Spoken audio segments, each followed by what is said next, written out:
ويلسبوكس نقدم كل ما هو هادف وأجمل منك لم ترى قط عين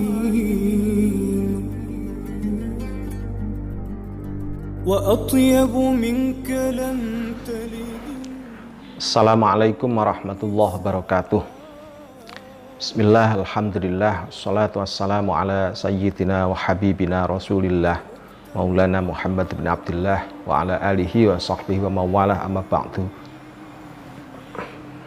Para sahabat sekalian, hari ini kita tengah dihadapkan pada polemik JHT atau jaminan hari tua, yang mana JHT ini sedianya akan disosialisasikan oleh Menaker, yaitu Menteri Tenaga Kerja beserta jajarannya, yang mana untuk peresmian pelaksanaannya nanti kelak akan dilaksanakan pada bulan Mei tahun 2022. Para sahabat sekalian, sebagaimana kita tahu banyak berbagai masukan terhadap Menaker dalam hal ini terkait dengan masalah JHT. Bahkan banyak penentang, ada aksi buruh yang digerakkan oleh Serikat Buruh seluruh Indonesia, dan termasuk salah satu lawyer diantaranya Pak Hotman Paris yang menentang tentang kebijakan JHT, jaminan hari tua. Sebenarnya titik terang atau titik utama dari penentangan tersebut adalah karena JHT atau jaminan hari tua yang sedianya akan disampaikan kepada para karyawan buruh pabrik atau karyawan sebuah instansi itu sedianya akan disampaikan pada usia 56 tahun berdasarkan ketentuan atau ketetapan yang terdapat di dalam PP nomor 45, insya Allah begitu, dari PP nomor 45 tahun 2015. Nah, disinilah kemudian polemik itu terjadi disebabkan karena anggapannya menurut Pak Hotman Paris, jadi menurut tanggapan dari Pak Hotman Paris selaku lawyer itu dengan penetapan usia 56 tahun sebagai penerima JHT itu termasuk pelanggaran hak karyawan. Pelanggaran hak karyawan disebabkan karena JHT sendiri itu preminya itu dipungut dari gaji karyawan yang dipotong setiap bulannya pada saat dia masih memasuki usia kerja atau usia produktif.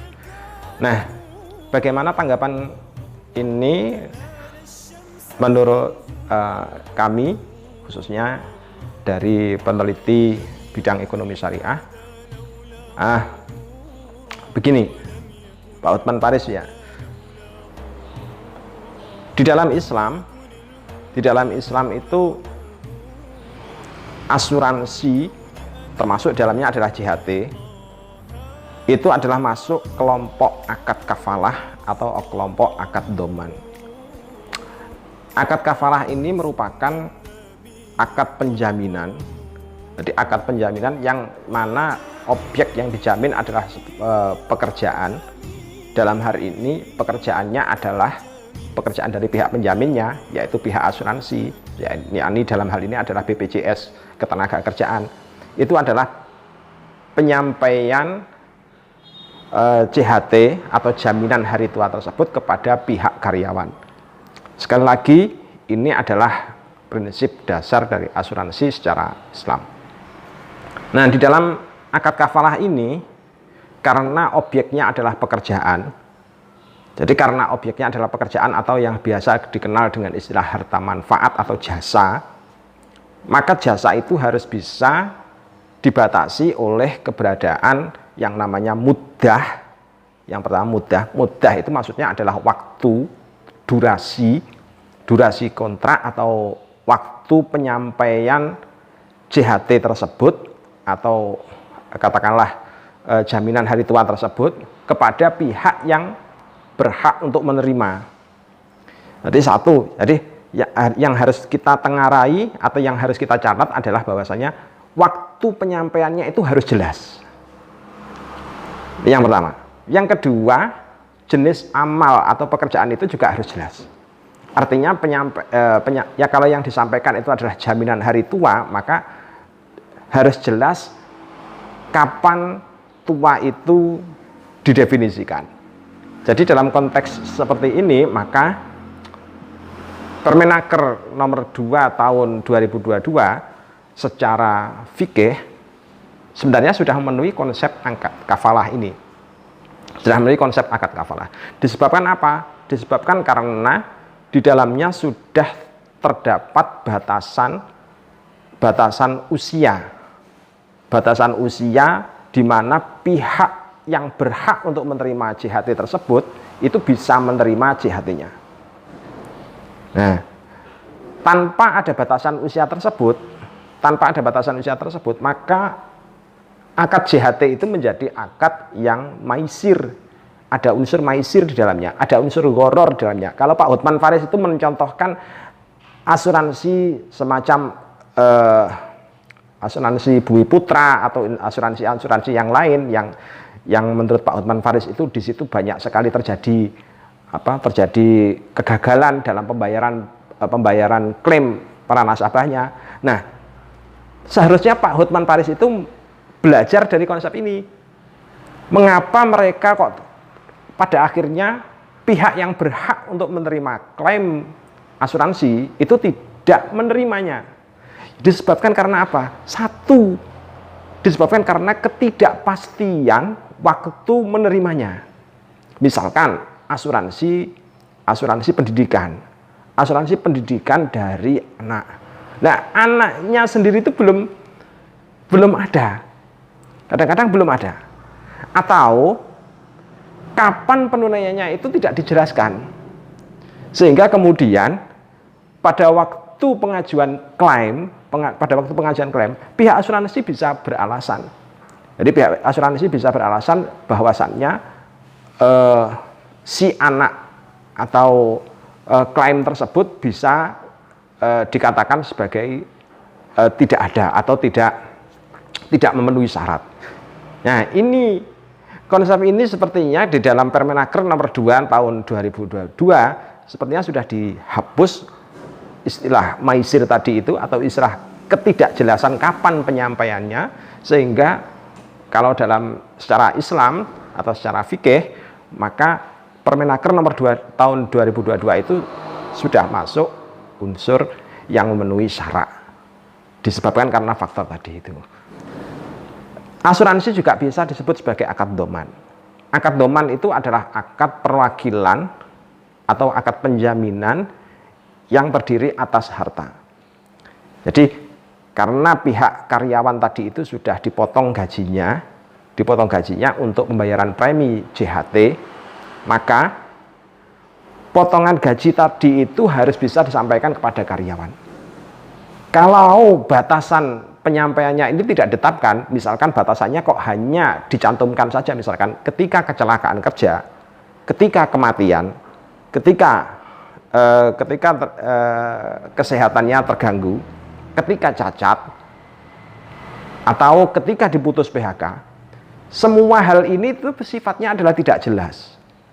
Tidak jelas. Tidak jelasnya itu apa? Karena tidak dibatasi oleh waktu. Di dalam Islam, doman atau akad penjaminan itu berlaku sebagai sah. Jadi sekali lagi berlaku sebagai sah apabila akad penjaminan tersebut adalah jelas waktu penyampaiannya dan sekaligus ditentukan siapa penerimanya, termasuk tempat penyampaiannya. Ini yang membatasi apakah suatu praktek muamalah itu termasuk sah secara syarak atau tidak. Kalau tidak ada batasan waktu dan tidak ada batasan kapan itu disampaikan, maka terjadi yang namanya praktek gharar. Sebab doman itu kalau di dalam kajian fikih Islam, itu doman itu adalah bagian dari cabang akad jual beli. Nah, dalam cabang akad jual beli itu harus imkanul qabdi wa imkanul taslimihi.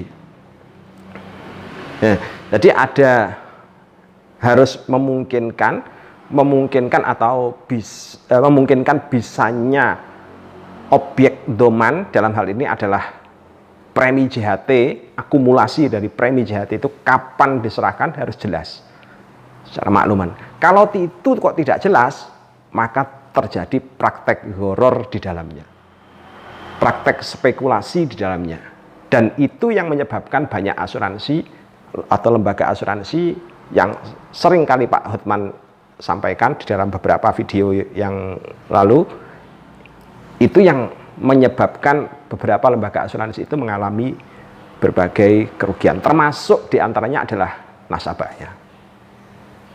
Demikian pandangan kami khususnya dari saya selaku peneliti bidang ekonomi syariah, pengurus wilayah Nahdlatul Ulama Jawa Timur. Akhirul kalam, wabillahi taufiq wal hidayah. Assalamualaikum warahmatullahi wabarakatuh.